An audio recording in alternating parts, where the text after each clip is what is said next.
Itu operasi Pak, kawan-kawan. Muridnya pada sekolah saya Pak. Alhamdulillah, alhamdulillah. Nggak bisa masuk ya? Baik. Mari Pak.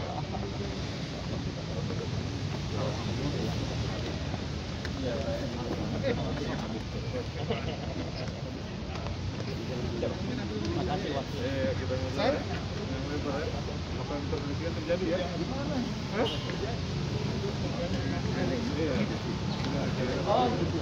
Foto dulu Pak. Foto dulu.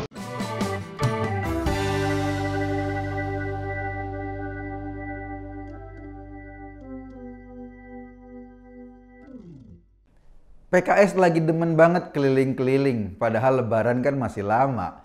Kepengurusan yang baru dengan logo yang baru ini kayaknya membuat PKS perlu sowan ke partai-partai. Kini logo PKS menggunakan warna dasar oranye. Warna dasar ini mirip rompi tahanan KPK. Saat ke PDIP, PKS diterima oleh Sekjen PDIP Hasto Kristanto. Dan Bu Mega nggak ikutan menerima. Mungkin Megawati masih belum srek ketemu sama orang-orang PKS. PKS juga ketemu sama Ketua Umum Golkar Airlangga Hartarto. Bertemu dengan pengurus Nasdem, PKB, dan P3. Nah, saat PKS ketemu Gerindra, ketemu Pak Prabowo Subianto, PKS menawarkan ide yang unik. Mereka mengajak Gerindra untuk membuat undang-undang perlindungan ulama. Kita bingung, apa yang dimaksud dengan undang-undang perlindungan ulama ini? Yang pertama, pernah nggak kepikiran, undang-undang ini mau melindungi ulama dari siapa dan dari apa? RUU ini kayaknya bertolak dari pemikiran bangsa Indonesia ini jahat banget sama ulama sehingga mereka perlu dilindungi. Kayaknya ini menyambut isu kriminalisasi ulama yang kemarin-kemarin tuh ditebarkan oleh gerombolan FPI dan HTI.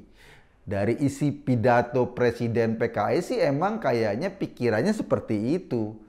Padahal di Indonesia jujur, nggak ada ulama yang dikriminalisasi.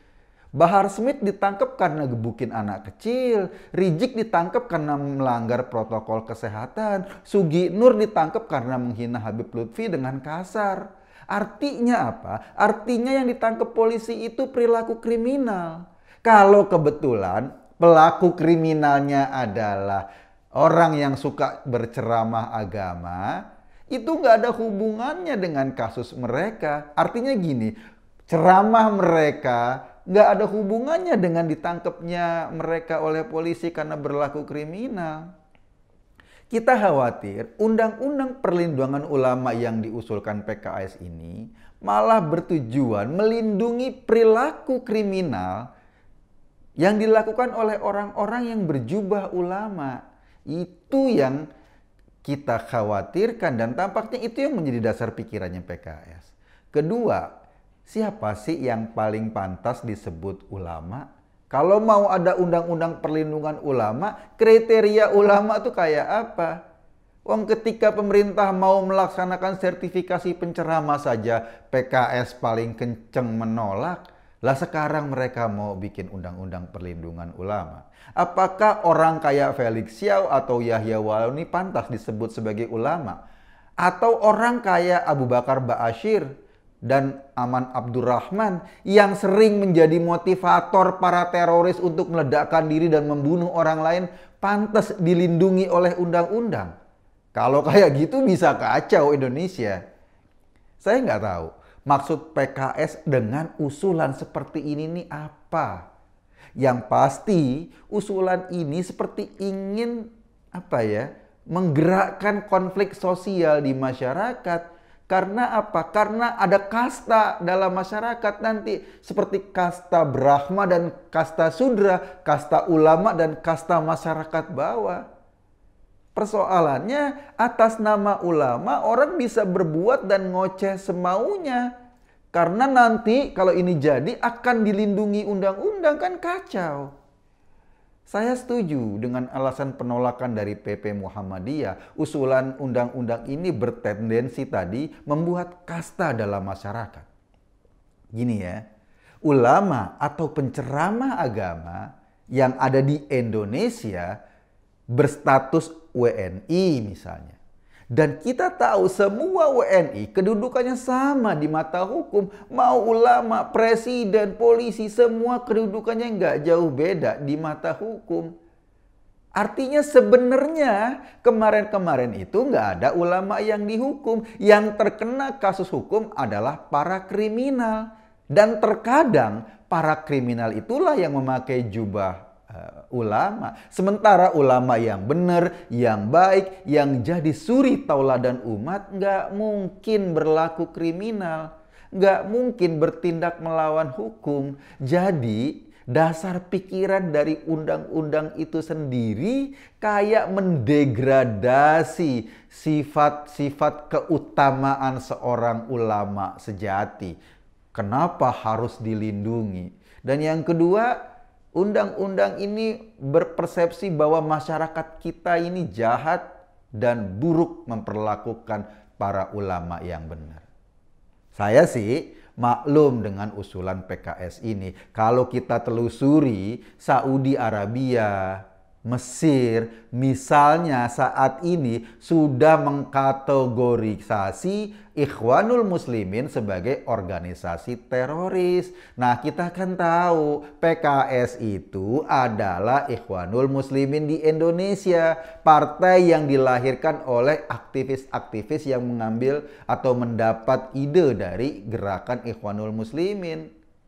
Mereka khawatir jika pemerintah Indonesia nanti mencontoh Saudi atau Mesir dan kemudian menteroriskan para aktivis Ikhwanul Muslimin yang ada di Indonesia. Dan bukan cuma itu loh. Pemerintah Saudi giat menangkapi penceramah agama yang mendukung gerakan terorisme.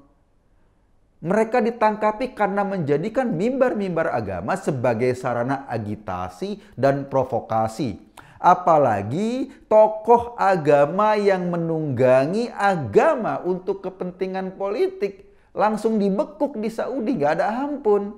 Nah, kita tahulah gimana tokoh-tokoh PKS selama ini terhadap kasus-kasus terorisme di Indonesia.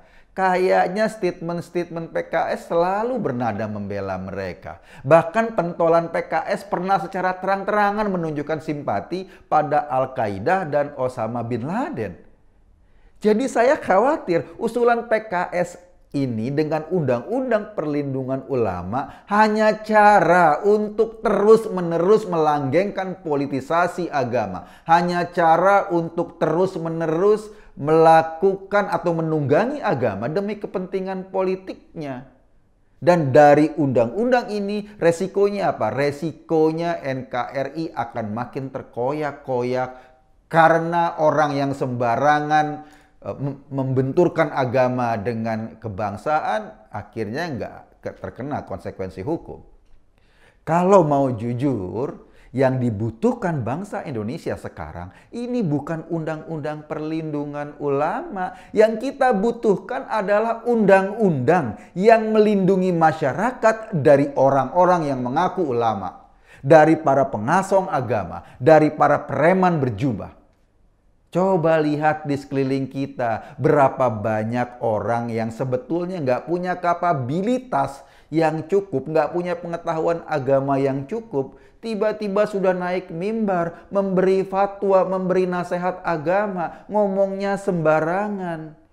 Biasanya mereka mengambil tema yang ditujukan untuk menggesek-gesekkan konflik antar umat beragama. Coba dengerin ceramahnya Waloni, Somad, dan lain-lain. Kadang-kadang usaha-usaha menggesek-gesekkan emosi antar umat beragama terus-menerus dilakukan. Orang-orang seperti ini nggak pantas menyandang titel ulama. Mereka hanya provokator. Mereka hanya berlindung di balik jubah agamanya untuk membuat kekacauan. Mestinya Parpol seperti PKS melihat bahaya laten ini sebagai ancaman bangsa, bukan malah mencari jalan untuk melanggengkan dengan membuat undang-undang yang kedengarannya kayaknya keren juga, perlindungan ulama. Padahal sesungguhnya nggak gitu. Sebagai contoh, ketika ada aturan PNS nggak boleh terafiliasi dengan HTI dan FPI, PKS menolak loh aturan ini. Kan gila. Masa ada orang yang digaji negara tapi dibiarkan bertujuan untuk menghancurkan negara yang menggajinya? Kan lucu. RUU penghapusan kekerasan seksual yang melindungi kaum perempuan dari para lelaki jahanam, tahu nggak? Ditolak sama PKS. Padahal sudah ada ribuan korbannya. Apa karena di mata mereka perempuan adalah makhluk kelas 2 sehingga nggak perlu dilindungi haknya, nggak perlu dilindungi fisiknya, nggak perlu dilindungi perasaannya? RUU PKS, RUU penghapusan kekerasan seksual, PKS nggak setuju. Ini yang aneh. Sementara mereka mengajukan undang-undang perlindungan ulama.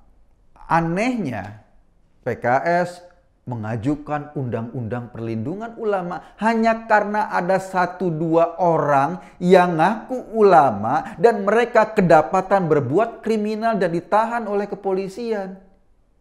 Kita dan saya dan Anda tentu nggak mau dibohongi oleh PKS dengan ide murahan ini. Sejatinya kita semua ini hormat pada ulama, tapi ulama yang benar, yang mendidik umat dengan cara yang baik. Bukan ulama yang abal-abal, apalagi ulama jadi-jadian. Sudahlah, akhi PKS, jangan terus-menerus menggesekkan bangsa ini dengan isu murahan berbasis agama yang selalu kamu tenteng-tenteng kemana-mana. Kami ini udah capek dengan ulahmu. Kami iri dengan Saudi dan Mesir yang menteroriskan Ikhwanul Muslimin. Saya hanya mengajak kita semua berpikir.